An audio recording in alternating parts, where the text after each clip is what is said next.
Bismillahirrahmanirrahim. Assalamualaikum warahmatullahi wabarakatuh. Alhamdulillahirrabbilalamin. Assalatu wassalamu ala asrafil anbiya wal mursalin wa ala alihi wa sahbihi ajmain, amma ba'du. Pertama saya akan perkenalkan nama saya Hesti Anissa Thaibah.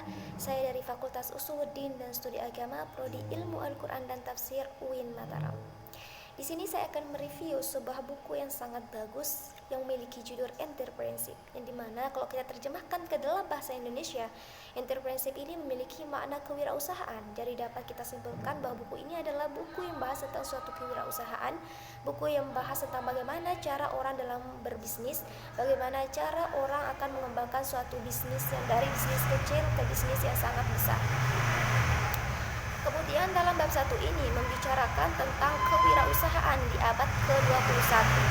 Dalam buku ini memperkenalkan pola pikir kewirausahaan dan memeriksa kewirausahaan sebagai evolusi dan revolusi. Kemudian mengungkapkan sifat berkembangnya kewirausahaan, pentingnya bagi seluruh dunia ekonomi. Juga pada bagian ini Kapten Number 1 meninjau dasar-dasar dari kondisi ekonomi dan ekonomi kewirausahaan, termasuk perubahan iklim dan ekonomi perubahan iklim. Bahwa dalam menghadapi perubahan iklim yang disebabkan manusia adalah salah satu tantangan yang sangat besar bagi seorang pengusaha. Perubahan iklim ini sangat berpengaruh bagi seorang pengusaha, karena perubahan iklim merupakan risiko yang sangat besar bagi pengusaha, karena perubahan iklim ini dapat mengancam keamanan kita, bahkan kelangsungan hidup. Di sini ada 3 risiko yang akan dihadapi oleh seorang pengusaha, yaitu perang nuklir, terorisme, dan pemanasan global. Di sini lebih terfokus kepada pemanasan global, karena pemanasan global ini menempatkan risiko kepunahan yang paling banyak pada manusia. Dari perubahan iklim menggunakan probabilitas kepunahan dari 0,1% per tahun yang membuat peluang 9,5% kepunahan manusia pada abad ke-21 ini. Jadi di sini perubahan iklim sangat berpengaruh bagi seorang pengusaha, dan pengusaha seharusnya memikirkan apa yang akan mereka lakukan dalam melanjutkan suatu bisnis mereka, atau bagaimana cara mengatasi usaha yang dalam ketidakpastian. Dan di sini penulis dalam buku ini memaparkan bahwa seorang pengusaha harus memikirkan apa yang akan mereka lakukan ke depannya, yaitu dengan cara memanfaatkan nilai pasar. Karena di sana memanfaatkan kekuatan pasar yang besar untuk memberikan kemakmuran yang berkelanjutan. Karena di sana akan mendapatkan keuntungan yang sangat besar bagi seorang pengusaha.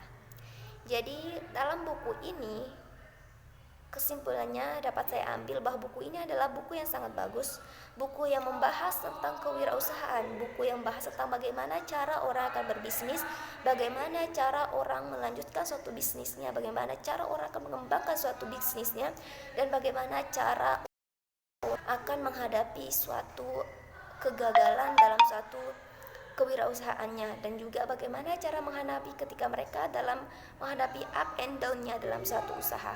Jadi buku ini sangat bagus bagi kita yang ingin melakukan atau ingin membangun suatu bisnis. Dan juga kelebihannya buku ini sangat bagus, dia memiliki atau mencontohkan suatu pengusaha yang sukses. Di sini banyak sekali contoh-contoh, atau mereka mencontohkan suatu pengusaha yang sukses, sehingga si pembaca ini bisa memiliki kekuatan ataupun daya tarik dalam membangun suatu usaha. Jadi buku ini sangat berpengaruh bagi kami, bagi pembaca, dan buku ini sangat bagus. Dan buku ini juga cocok dibaca oleh orang-orang yang sudah menggeluti usaha besar dan memiliki proyek-proyek untuk membangun suatu usaha. Dan adapun kekurangannya buku ini menurut saya bahasanya yang begitu tinggi, menggunakan bahasa Inggris, karena memang kita orang Indonesia jarang mengetahui bahasa Inggris, dan mestinya kalau kita baca dalam bahasa Inggris kita tidak tahu maknanya. Jadi saran saya buku ini memiliki translationnya sendiri, supaya si pembaca dapat mengetahui makna ataupun pesan yang disampaikan si pengarang ini kepada si pembaca. Nah, jadi buku ini menurut saya sangat bagus, sangat menarik perhatian si pembaca, dan membangun membangun semangat si pembaca ini. Jadi dalam melakukan suatu usaha kita perlu suatu usaha yang kerja keras, kemudian kerja keras dan semangat yang kuat dalam membangun suatu usaha. Jadi pesan saya, dalam membangun suatu usaha kita perlu kerja keras, kemudian keinginan yang kuat dalam membangun suatu usaha, kemudian kita harus memikirkan bagaimana kelanjutan dalam membangun suatu usaha ke depannya supaya menjadi seorang pengusaha yang memang sukses seperti yang dicontohkan oleh si pengarang pada pengusaha-pengusaha yang sukses yang ada dalam buku ini. Hanya itu yang dapat saya sampaikan. Sekian, wassalamualaikum warahmatullahi wabarakatuh.